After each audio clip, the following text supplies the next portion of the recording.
I completely forgot to say, I do just want to say I'm really sorry about the fan noise throughout this video. So I just thought I'd pop in right now and just say sorry. Hey okay boys, and welcome back to my channel. Oh my god, it's crazy. I've been gone for so long. So why not get back into it?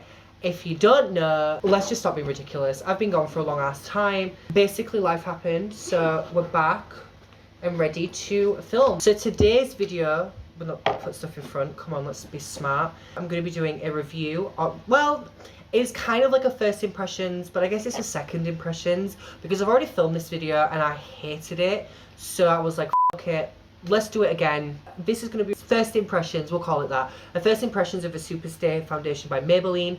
And if you want to know more about it, keep on watching. Also subscribe to my channel. Okay, fabulous. So I really wanted to give this a try because I'm trying to replace Studio Fix. I'm going to do this side with a brush probably and this side with a sponge.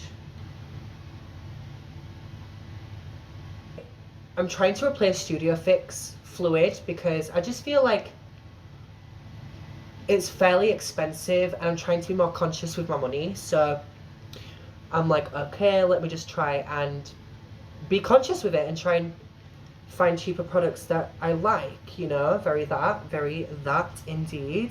I don't really like that with a brush at all, so I'm probably going to go back in with a sponge. Why not? Yeah, so when I first did this video, I really didn't like it. And then after the fact, I was like, oh wait, do you know what? It's actually kind of nice. I also bought some new sponges because my old sponge was really gross, but like Superpure has changed the packaging, like they've changed the brand that they do these sponges with, and they're kind of different. Like they're a lot softer. They're all right, but like they're not like a perfect dupe of the Beauty Blender anymore. They're very like squidgy. So this foundation isn't giving me like full coverage, and with how many people talk about this foundation, I did expect more. I don't know. I definitely expected more for the price. I think, you know, it's fairly priced, but just because something's fairly priced doesn't mean that it shouldn't perform well. And I think that it performs okay, but like it's kind of like just hard to blend this foundation, and it really pissed me off. Like it just kind of sticks and grabs and it just doesn't feel completely even, if I'm honest. But with enough pressure, like if you look, like it's just kind of like just a little bit patchy. But not too bad, like it's serviceable. Definitely serviceable, but it's just like not the best. I don't think it's worth the reviews it gets. Like everyone raves about this, and honestly, I don't think it's that good.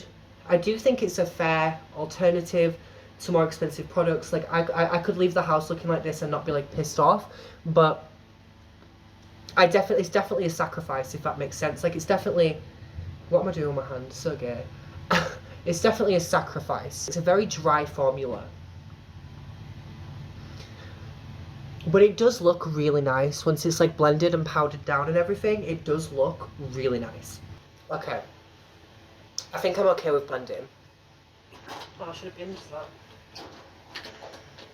So now for concealer. It's not really a new concealer, it is a lasting perfection concealer. I'll talk about it in my next video a lot more when I just sit down and do my makeup.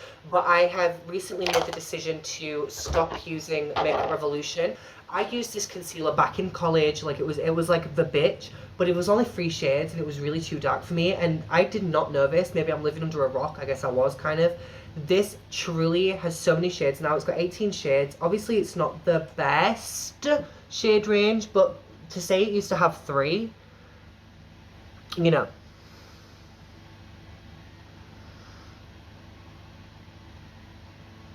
So this is a concealer where you just like apply, blend, apply, blend, apply, blend. It's not like apply it all and let it dry down. This dries down really creasy and really quickly. Like it's literally, if you don't blend it, it'll get stuck. But if you blend it right, it looks really nice. And I just like to incorporate all of that into the like foundation. And it does look really nice if you, like I said, blend really quickly. So that is a concealer done. No, it is not. Such a liar.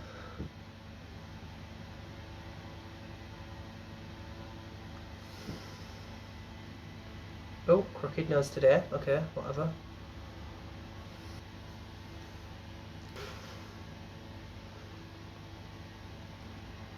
Okay, so the first thing I'm going to do is powder the under eyes using MAC powder.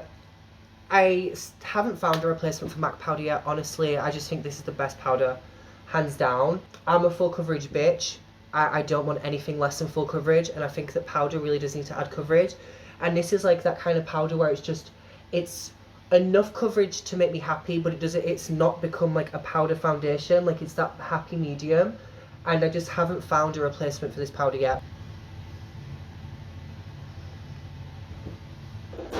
Does anyone do that thing where like you get excited when you buy makeup, so you swatch it on the way home?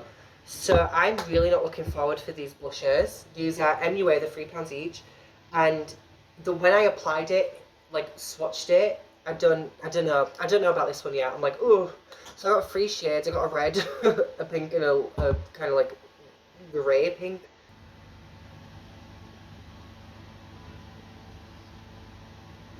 You know what? Very pigmented, which is an issue with blush. However, I'm kind of not mad at it. Like, maybe I'm bugging, but I don't know. I don't know. The jury is out. My eyebrows need doing really bad. Jesus Christ. But for what it is, okay. I wouldn't recommend, but they're cheap. So if you just really need some colour for your cheeks, maybe. But whatever. So I'm only spending £30 a month on makeup, so there is some things that I haven't gotten around to replacing yet from that brand. So I'm not going to discuss them, but I'm just going to go ahead and contour and highlight using, obviously, Fix Plus to fix the makeup. I recently got advised that Fix Plus does not set makeup.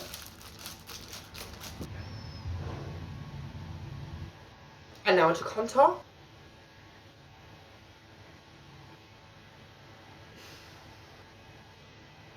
Okay, that's looking nice, so I'm going to leave it here. I will come back with my makeup fully done, and we will see how it goes. I'm trying 2 new palettes. It's kind of going to be like just me playing with the new palettes, doing my makeup, and talking to you about life. So if you guys want a little sneak peek, I'll be using this palette, the NYX Ultimate palette in warm neutrals. But yeah, see you then, bitches. Okay, so that was the first impressions of this foundation. I have done all my makeup off camera, and I have to say, so the cons of this foundation, definitely, the application stage of this foundation sucks. Like, I hate applying this foundation. It's hard to blend, it's hard to do, it just pisses me off. Like, I really do not like the application of this foundation. But then once it's set and you do everything, it looks really nice. And it pisses me off that it's so difficult to apply at the first stage. It's drying, like, it doesn't feel dry, but it's like a drier formula, so it's hard to like move around the face. Once it's there, it's kind of like hard to blend. It is a really nice matte finish. It has a fair shade range, and you know, it's definitely a nice finish. I think for the price, it's really good performance per price. Obviously, it's not like a high-end foundation, but it does emulate one nicely, so I appreciate that. I do think that with some finagling and some time, I could get used to this. This foundation, by the way, is $10.99. $10.99. I hope you guys enjoyed this video. Leave a like if you liked it, comment if you're a nasty, and subscribe if you want to see more of this little gay boy on your newsfeed. But my name's Daniel, and have a lovely rest of your day. Mwah!